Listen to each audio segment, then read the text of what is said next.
So, advanced functions, MHF for you. We're going to talk about COVID stuff first and get that out of the way. Like I said, if you have questions, go ahead and ask them.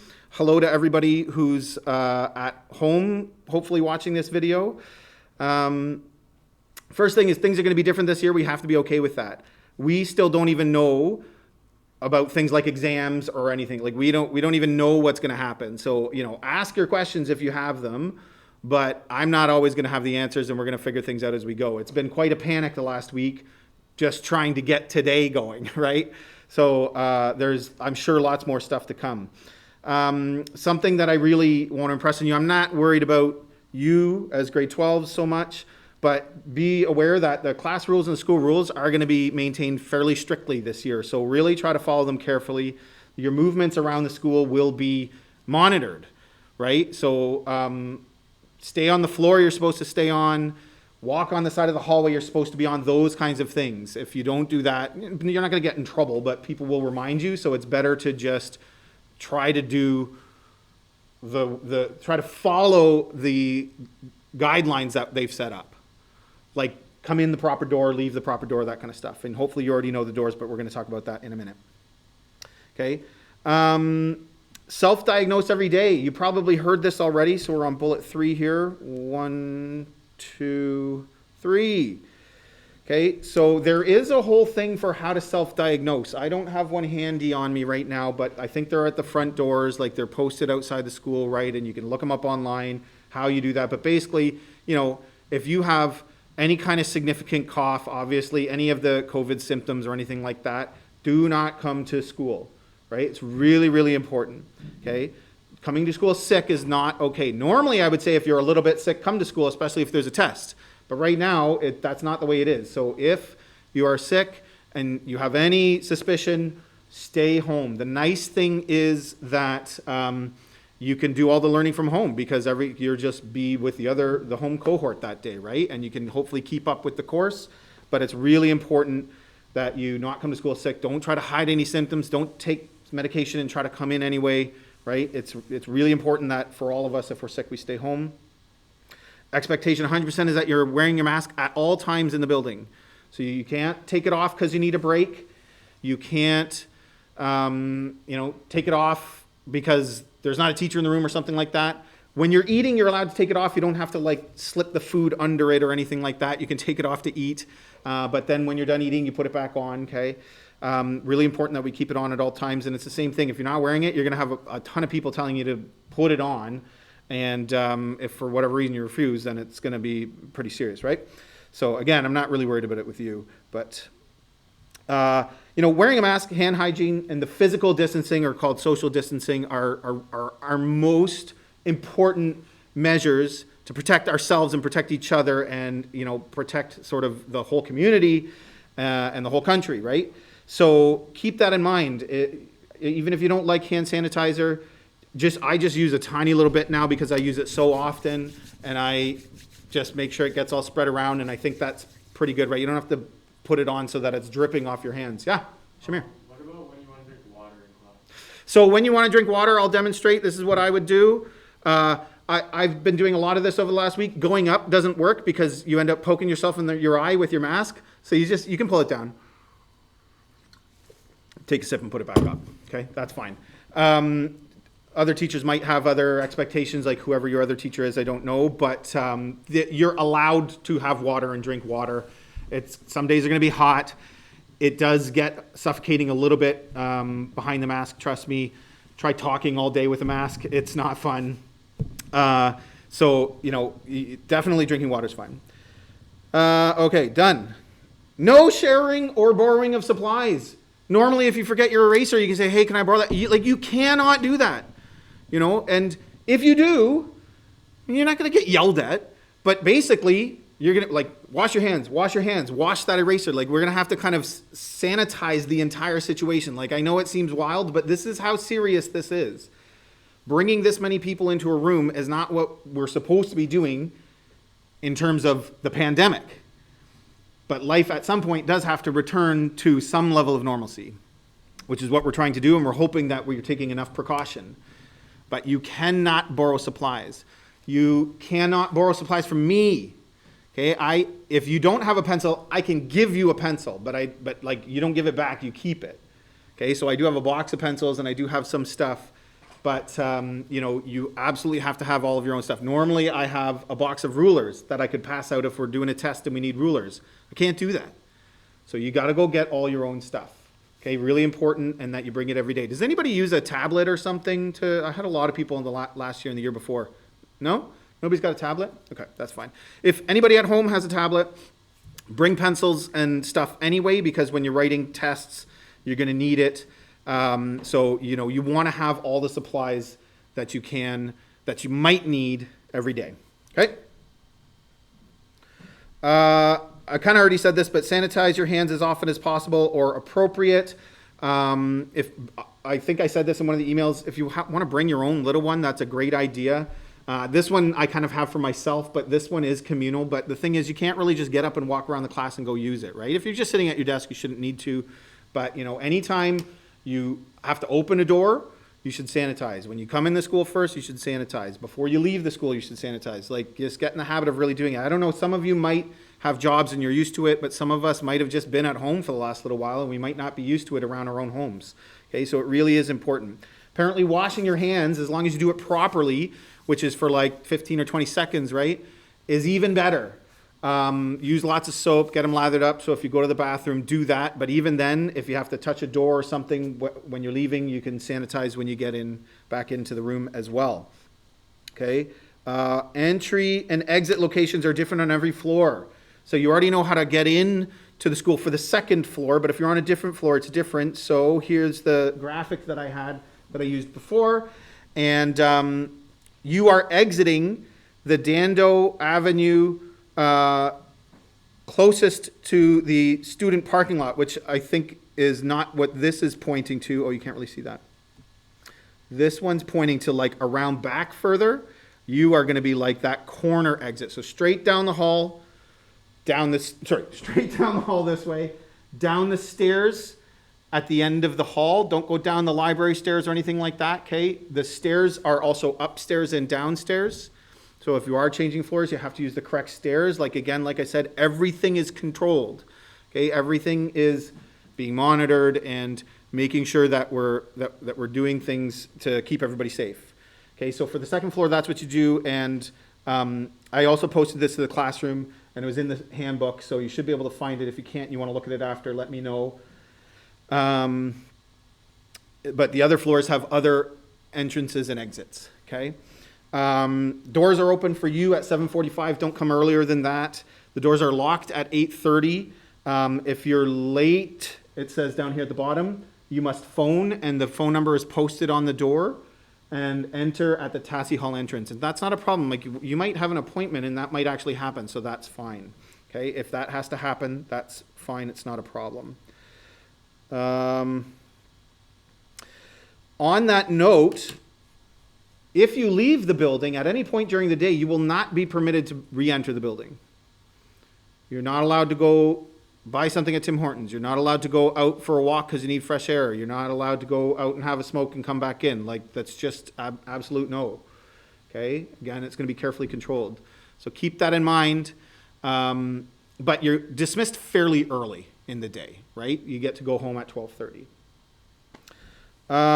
If you make a mistake, it's okay. It's better to acknowledge it than try to hide it and fix it or figure out what to do, what the right thing to do is. It's not a problem.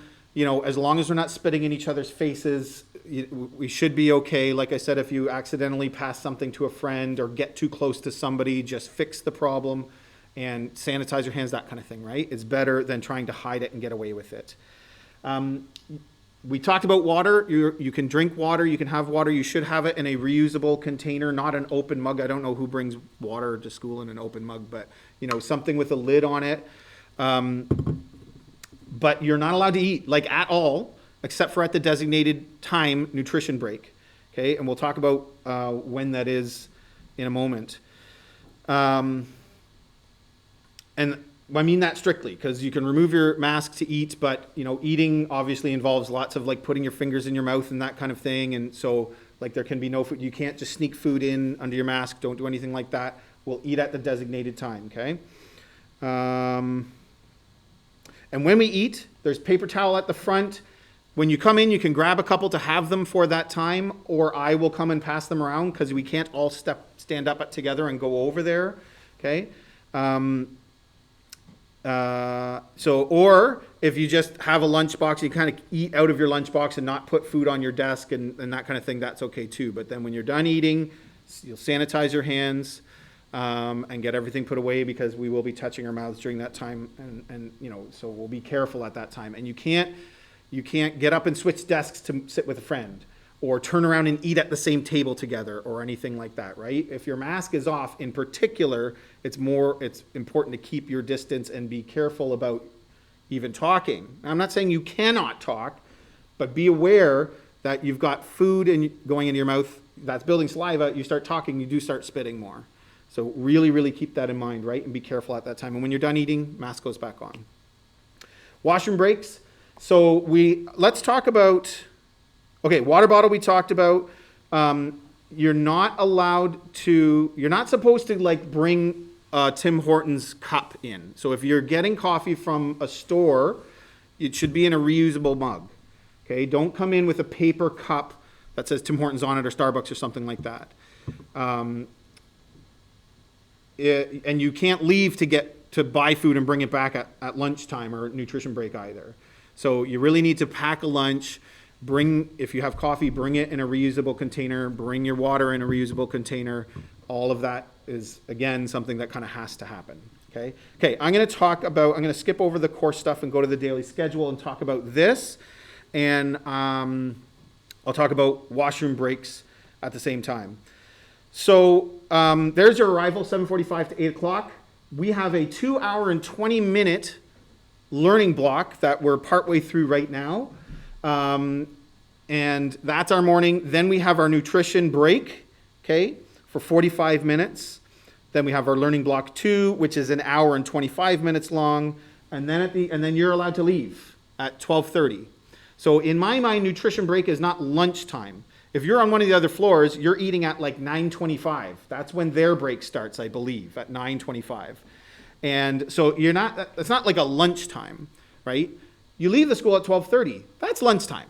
So if you get a snack in the morning and then you go home, or then you get Tim Hortons on the way home, or whatever it is you're going to do, that's when I would be thinking about having my lunch and having just a snack or something, like a decent snack. I mean, you can bring a sandwich, obviously, whatever you want, but keep that in mind that the day does end earlier. So even though it seems like our lunchtime is really early, you don't have to look at it that way. So what we're going to do is during that 2-hour and 20-minute block, we're going to get 2 lessons done, right? What would be 2 lessons on 2 different days, we're going to do 2 at that time. And our lessons will be anywhere from 40 minutes to 60 minutes long, generally speaking, in this course. So if you think about having 2 hours and 20 minutes, break it in half to 1 hour and 10 minutes each. We'll do the lesson, let's say it's 50 minutes long. You'll have 20 minutes to do some practice. That would be a good time to take a washroom break. Hopefully, there's a bit more coming on that in a moment. And then if there's questions, I can answer questions and we can do that part of things. And then we're going to resume and we're going to start the next lesson. Okay, same thing, that lesson will happen, and then there will be some time to practice at the end of that. Then there'll be nutrition break, and during nutrition break you can eat, and then you can do more practice if you want to. Then we have learning block 2, where we'll do 1 more lesson, and whatever time you have left at the end of the day will be for practice in class and questions.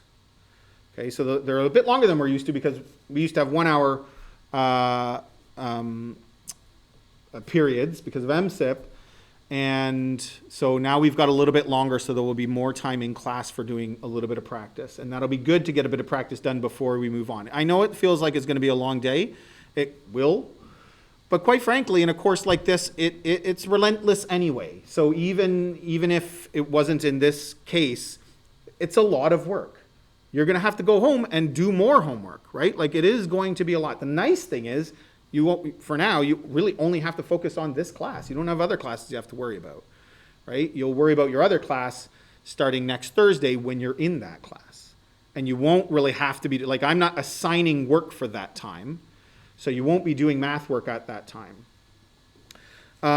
During the 12:30 to 1:45, you may stay in this room. You can't circulate around the school. You know, the cafeteria is not open. The library is not really open to go and check out books or anything like that. You can't go meet with your friends or anything, but you can stay in this room in your seat.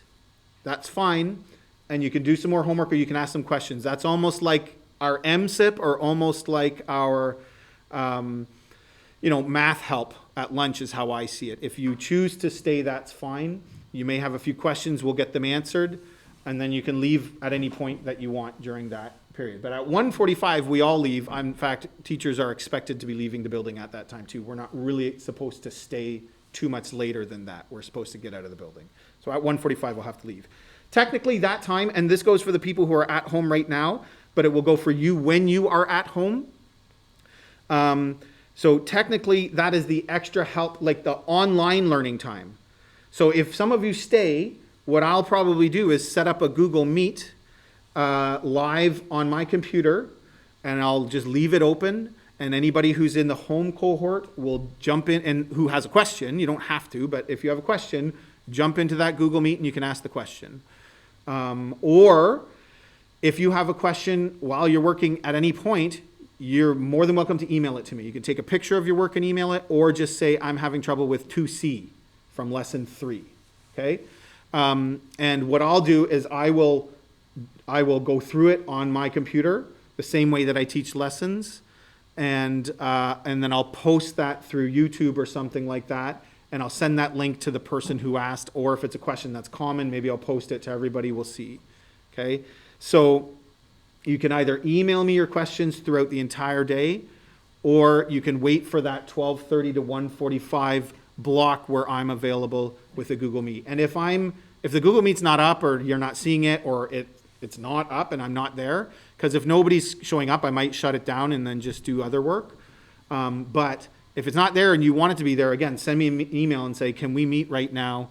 And I get my emails on my phone, on my watch, so I should get it right away probably, and we can jump into the Google Meet and chat about whatever it is you're thinking about, okay?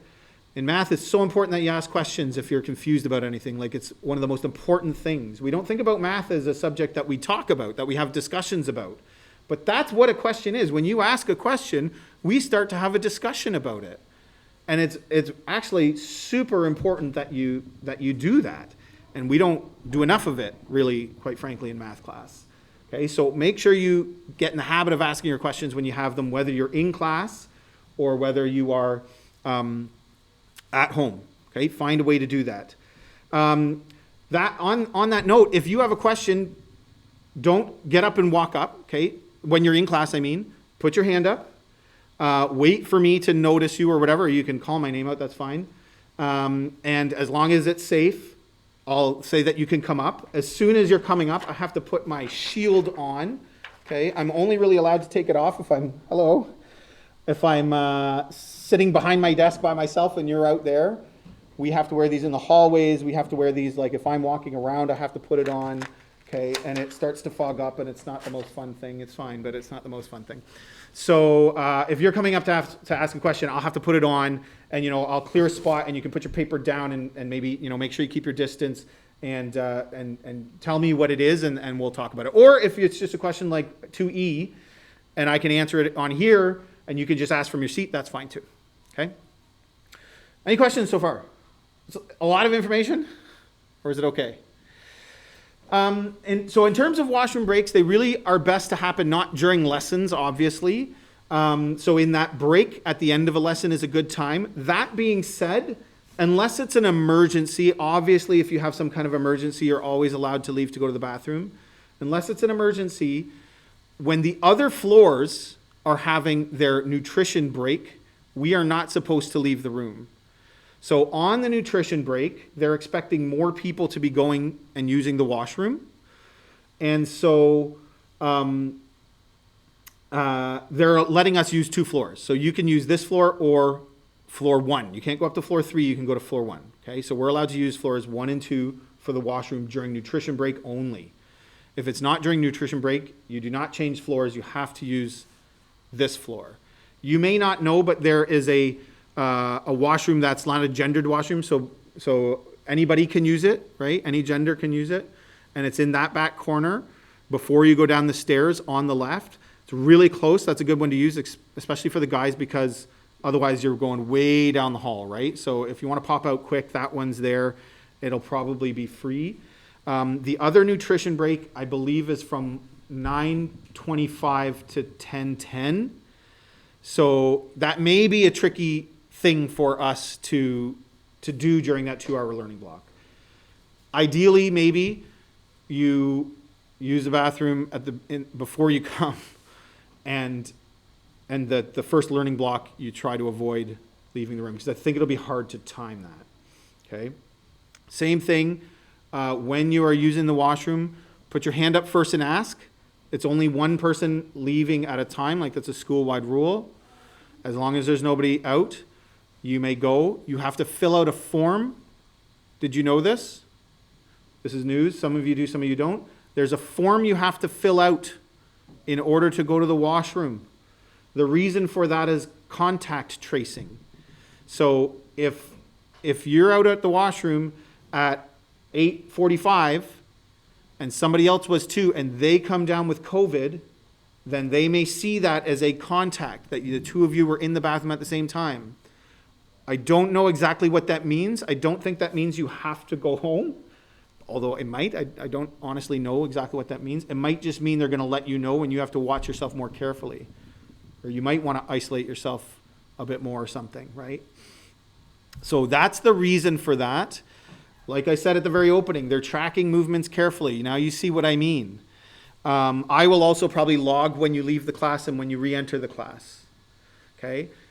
The link to that form, it's a Google form, is available in our classroom. I would suggest you bookmark it and make it easy for you to find quickly. So ask me first. I'll say yes. And then you fill out the form and then you go. Make sense? I know, it's pretty wild. What else? What else? I think that's it for that. And I think that's it for that. Any questions about any of that? That's COVID stuff. Is this live or do you upload it after you're done? I'm uploading it afterwards. That's a good point. We'll talk about the course now, but I'll get on that. So, like I've been recording my lessons for years. So I have a lot of this course recorded already, but things might change because of how the course is running. We don't have enough time to get through as much content, so I have cut back the course in some areas that aren't as important. And that might mean that some of the lessons have to change a little bit, so I'll re-record those ones. I thought about doing them live, but I think it'll be too much trouble. It'll be too hard to do, having them live and recording them so that it just would be really difficult. So I'm just going to record them. So let's say I'm recording a new lesson. While you're doing your practice, I'll probably try to get it ready and upload it so it goes live as soon as possible. If you're at home and you're the cohort who's at home, or you're just at home for whatever reason, then, at 8 o'clock in the morning, the lesson might not be available, but it will be available shortly, hopefully after it's taught. That being said, like I said, I have already recorded most of these lessons, so you might see 3 lessons pop up at 8 o'clock in the morning when you're sitting at home. And in fact, the 2 lessons that we're going through today should be up online as of right now, I believe. I'll go check maybe before we get started, but they should be up online right now for the people who are at home. Okay? So look for about 3 lessons per day. I'm going to number the lessons. And I'm going to try to organize it so that's obvious which ones came on which day. But if you're ever not sure, you can ask. The more organized you are, you can number the lessons along with the way I number them in the classroom, and that might be an easy way of following along. I should have numbered them on the handouts. That would have been a good thing. Maybe I'll try to start doing that too. Okay, and if you're organized, then hopefully you'll be able to keep up. Any other questions about any COVID stuff? I'm sure that there will be questions that come up for you and for myself along the way. I've had so many questions over the last couple weeks as we've been in school and starting and thinking about how to make things work. It's been a lot of work. Okay, so this course, This course is going, all your courses, I would imagine, are going to feel like they're moving very, very quickly. Like I said, 3 days in one day, every day, right? So that will feel like a lot. But as I said, the nice thing is you only have the one class. And the nice thing is you're going to be home by 12:45 or 1 o'clock. If you leave at 1:30, you've got the whole afternoon. If I were you, if I wanted to be successful in this course or my other courses, I would not think of that as time off. You do still have to go home and do some schoolwork, right? We don't have MSIP anymore. Normally you would be at school for 3 or 4 hours of classes and then be going home and doing your homework. But now you've got more of your afternoon to do the homework. So I hope that you can go home and maybe get your homework done a little bit earlier and have some time to, decompress at the end of the day and calm down and take it easy, because I think that will be important, that we don't stress ourselves out too much. If you choose not to keep up, okay, and either you miss a day in class because you're sick or you have an appointment or you have to look after a sibling or something happens, right? This happens. It's legitimate. So if you miss a day in class, or you're the cohort who's at home, or you just choose not to do your homework when you go home one day at 12:30, you're going to fall behind really quickly. And people think that they can not do their homework for a day and come back into class and get caught back up. And that's one thing when we're in regular school. But I am very concerned that when we're doing 3 days at a time, if you're not keeping up, you're going to feel overwhelmed more than normal. If you're the cohort at home and you don't do any of it, or you only do half of it, you're going to be behind by a unit. Like, you're going to be so far behind, and there is absolutely no way that you can show back up when it's your turn to be in class and say, what did I miss? Can you get me caught back up? I'm going to say, no, you missed 15 lessons. How am I going to teach that to you in 15 minutes before class starts? You're behind by a unit and a half or something, right? Like, that's what it means. When you're learning at home, we're going to get through an entire unit and a half or so. So it is imperative that you are keeping up, whether you're in class or whether you're the cohort at home. And after you're finished with this class, which is next Wednesday is our last day together, I won't see you in class for 15 days. Because you'll do 5 days learning at home with your period 2 class. You'll do 5 days in class, in school with your period 2 class. Then you'll do 5 days, because you're cohort B, you'll do 5 days learning at home with this class, and then you'll return to this class.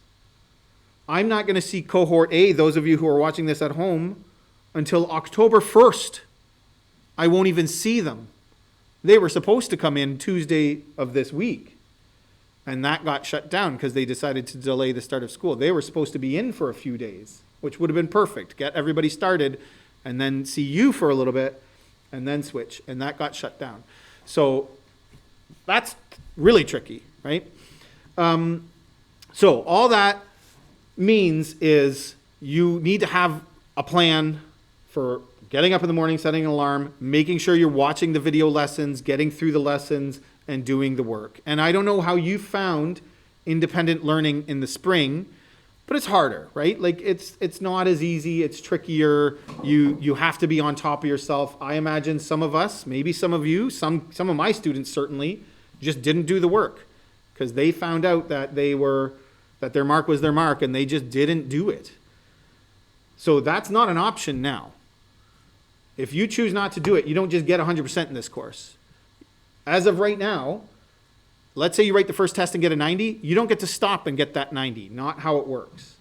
If you stopped doing the work at home and didn't hand in tests and that sort of thing, then your mark would go down, down, down, and you'll fail. Okay? So the expectation as of right now is that everybody has to do everything in order to get the mark, the way a regular math class would be. Okay? We're not going to be able to abuse the system, I don't think, as of yet. I think that was everything I wanted to say about that. Assessment will not be the same as usual. We don't have a choice, but we're going to do our best, okay? And it may change I'm not committed to anything, but I'll try to give you an idea of the kinds of things I'm thinking about. So, you know, if we hit a test day, but you're the cohort who's at home, what I might do is give you a 2 or 3 hour block in which the test will be put up online. It must be completed in those 3 hours. And at the end of those 3 hours, it must be submitted online. So you'll take a picture of it, or scan it is a lot better if you have a scanner at home. If you take a picture, please take a good picture. I had some people taking terrible pictures and I couldn't read their work. Okay, take your time and learn how to take a good picture. Line it up right above. Don't take it on an angle. That helps. And you'll send it to me. And then the next time you come into the school, if possible, and you can hand it in to me, I might have a box where you'll hand it in. If that's not possible, we're not sure if that's going to be possible. Next time you come to my class, this class, you'll bring the paper copy and you'll hand it in. Okay? And I may wait for that paper copy to mark it. I might not mark the online one. We'll see. Again, we haven't fully decided how this is going to work. Or we might do something where the cohort A will write it on Wednesday, and then they go home, you come in on Thursday, and you'll write it on Thursday. So you're both writing in class. We might do something like that if it works out. So it may depend on timing of the course. It may depend on how things pan out. But be aware, and I think you were doing this in grade 11 university last year, where you had a block of time where you were allowed to write tests. If you were, not many of you were semester 2 actually. A lot of you had math in semester 1, didn't you? Is that true? Some of you had semester 2, I know, but I was looking at the class and a lot of people had semester 1, so that's good. But anyway, those of you that were in semester 2, that's how they were doing it then. That is that you had a block of a certain number of hours, you had to write the test and submit it by then. If you don't, that sort of counts as a 0, I suppose, or we'll deal with that as we would normally of somebody skipping a test. Because of how complicated it is, are we going to be frequently writing quizzes, or is it going to be handled? Right now, I'm not planning on doing any quizzes. Because even handing out a test and collecting it is a tricky thing. We're not really supposed to be collecting work unless we have to. So I'm going to minimize the amount of work that I'm bringing in. Normally I would do learning goals every day and I would collect them and mark them and hand them back to you. Can't do that, right? I can't be handing you papers every day. You're touching them, writing on them, handing them back to me. I bring them home. We just can't do that. So we are going to do learning goals, but they're going to be a bit different. So as of right now, I'm not planning on doing quizzes. That may change, may throw one in somewhere. That's not usually a good thing. Quizzes usually help people with marks because they're easier and they're on less content. The tests being worth more is maybe not the best thing. So I don't know if that's something to be excited about. It's unfortunate, but right now we're just looking at tests. Okay. But I am working hard to keep things very fair as possible. I'm planning it out so it's not like you'll write every test in class and the other cohort will write every test at home. Okay, we're going to make sure that we avoid that. But again, there's only so much we can do. Tests to some extent fall where they fall, and I have to try to make that work. Okay, so keep that in mind. But to help keep things fair, since your marks count for universities in particular, it's important that you follow those guidelines. Okay, don't be looking for like some kind of special privilege or something like that. If the test is due at 12:30, you make sure you get it done. Okay, I'm not going to be interested in excuses, that's for sure. Because if you're at home doing it, it's not fair to the people in class who are writing it if you don't hand it until 8 o'clock at night and somebody gave you the answer or whatever, right? Okay, so you do have to make sure that you're taking it seriously in order that we all kind of maintain that fairness. So learning goals, my plan is we'll do 3 lessons. I'll make them available online at the end of the day. They may be posted partway through the day and you may be able to see them, especially if you're the cohort who's at home and you're already done and you want to look at them, they might be up. And then my plan is you can print them out if you want, if you're at home, or you can just do them on your own lined paper. When you come in the next day, first thing in the morning, we'll take them up together, and I'll post the solutions online and all of that, and you'll have to reflect on your own success. The way I see learning goals helping with our progression of learning, is we do the lesson and I kind of show you the general idea of how we do things. Then you do the homework, and the homework is where you're figuring it out for yourself. And sometimes you may already get it from the lesson, but sometimes you may have to work at it and you may struggle and you might have to check your answers, or you might have to go and check check your note again to see what to do, or ask for help or something like that. That's what the homework's for. By the end of the homework, you want to, bam, be awesome at it. Then you put all your notes aside. You don't ask questions. You don't work with a friend. You get the learning goal out. You treat it like a test. Could I answer this question independently and get it perfect? Okay? That's how I see learning goals. So I would encourage you to use them that way. That's how I do it in class, that there's no asking for help or there's no using your notes for a learning goal. So I would suggest you do the same thing if you're writing them at home. If you have questions about your learning goal and you've written it out on paper, by all means ask. The reason why I like to take the time of actually collecting learning goals and marking them myself, first of all, it helps me get to know you a little bit better, your strengths and your areas of need, that kind of thing. But also there will be little things that you probably won't pick up on when you're marking it yourself. And unfortunately, there's just nothing we can do about that in this situation. But if you're not sure, and it's something that there will be some procedures that really do have to be shown a particular way, and you want to make sure you're doing it right, by all means, at that 12:30 time, stay for a few extra minutes and I can look over your learning goal, that sort of thing, right? So I can't collect your learning goals and mark them, but if you have questions about a particular one and you want me to look at it, I'm happy to do that. Marks. So I already said that, we don't know what's happening with exams yet. They haven't figured that out. Mr. Richardson, please contact I think- 5516. Mr. Richardson, contact 5516. I think even asking about exams, if we were to ask about them, the office would just say, hey, we're not there yet. Give us some time to get the classes running up and running, right? Like, let's get today done. Let's get the next cohort in or the next course started. Then maybe we can start looking at what exams are going to look like. They've booked in 3 exam days. I'm not sure how that works for cohorts that are happening right now. So like I say, we don't know what's going to happen. I wouldn't be surprised if there's no exam, but there may be an exam. So as far as marks are concerned, it will come from the tests. We know that for sure right now. And so you got to make sure those tests are done appropriately, that you're in class for writing a test. If we're doing a test in class, that you're here, and that you're nailing them as best as possible. That's another reason why you have to keep up. Imagine you fall behind. The email that I sent to the cohort who's at home was similarly, you need to keep up. And I told them, it's possible we're going to have a test on your first day back. I don't actually think we will, but the second day that the other cohort is back, October 2nd, may be our first test.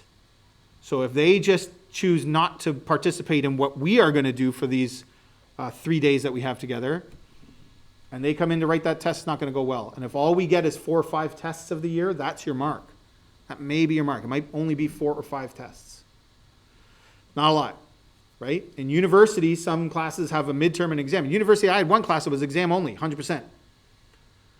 Wasn't a math class, and I had a lot of classes that were midterm, 50%, final exam, 50%. Math classes were something like, you have assignments, and they're worth 3% of your mark. And then you have 2 sort of major tests. They called them midterms, but they're not midterms if you have 2 of them really, right? And then the final was worth like 50% still. So, in university, this is coming anyway, but if that may be what it looks like for us. 4 or 5 tests will be where your marks will come from. And unfortunately, depending again on how things play out, you may not get those marks back right away, and you're just going to have to be okay with that. Okay? We have been given some instructions, although they're not necessarily 100% clear, on when we're allowed to touch paper after it's been handed in. Okay? We may have to wait several days before we're even allowed to mark it. And then the other cohort is doing it at home and bringing their papers in before they get marked anyway. So it might be a while. And I probably will not be handing your tests back to you. I might just keep them. But you can look at them, and I'll send you your marks. I'll email you your marks so you know where you sit, and you'll know how you did on the test.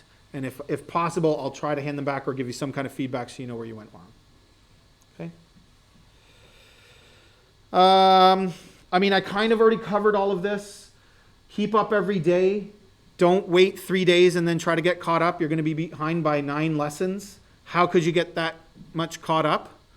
So you're going to have to do some work, especially when you're at home. Do a little bit every single day. Make yourself a schedule and force yourself to abide by it. Put bells on your phone. So you wake up at a certain time.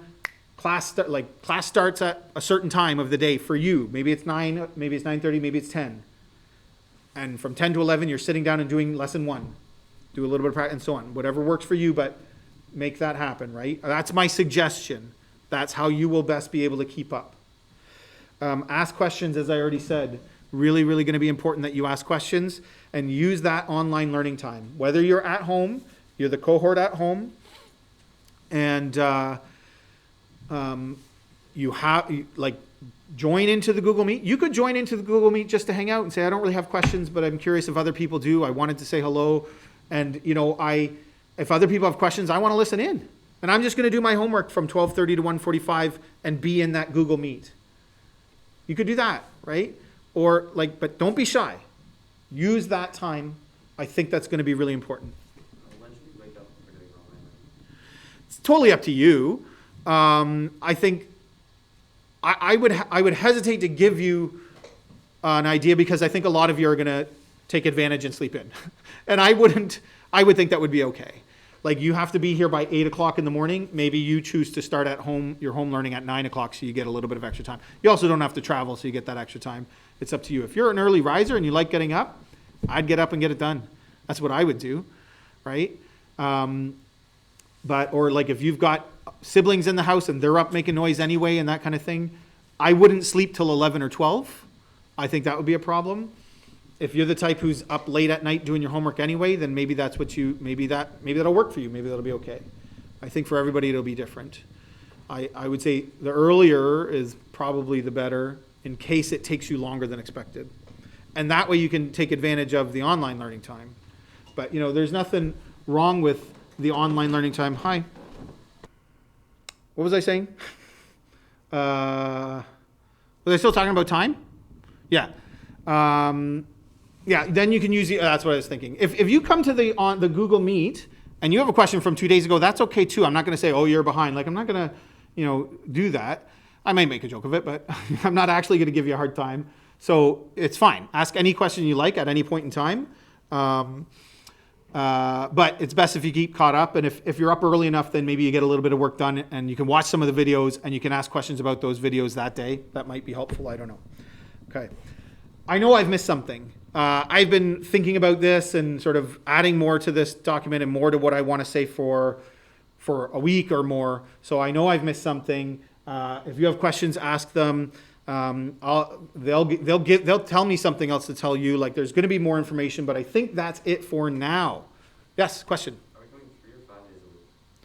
So you're coming for 3 days right now. I don't have the cohort schedule to show you, but you're coming for 4 days right now. Friday, Monday, Tuesday, Wednesday, and then it always switches. Cohorts always switch from a Wednesday to a Thursday. Okay? Do you understand what I mean? So Wednesday will always be your last day of a cohort or a class, and then Thursday will always be the first day of the next one. So it kind of switches every 5 days. So you will be with me. I can pull up this kind of a calendar. You'll be with me coming to this room until the 16th. The 17th will be your first day of your period 2 class. But you will be at home because you're cohort B. And you will be at home till the 23rd. Then you'll come back to school on the 24th. But that's for your period 2 class. Okay? And you'll be with that class coming to school the 24th, 25th, 28th, 29th, 30th. And then on the 1st, you'll be home learning with this class. for 5 days. On the 8th, you'll be back in here. Yep. And the time we have to do the online learning is only going to be the 5 days from the first to the 6th. Essentially, I would imagine that'll be different for some of you. If your other class is a class that doesn't have a lot of at-home learning, you may have time to do math. Some of you, I think, have chemistry. Does anybody have 4U chemistry? You probably won't have a lot of time to do math when you're working on that class, right? That's going to be a busy class. If you have phys ed, I would imagine they'll post workouts and stuff for you to do during the day when your cohort who's at home. I don't think you'll be working for 8 to 10 hours a day. Con, you might like to, I would imagine, but some of you might not, and some of you have a spare for your period 2. Anybody in here have a spare for period 2? Yeah, nice. So, I mean, you've got a huge advantage where you're going to have 10 days off with nothing to do, and you could continue doing math, and you got lots of time to get your math done at that time. So, you know, it's going to be different for everybody depending on what your other class is. But you could. I would try not to let especially if you have a hard course like chemistry or something, I would try not to let them mix, you know.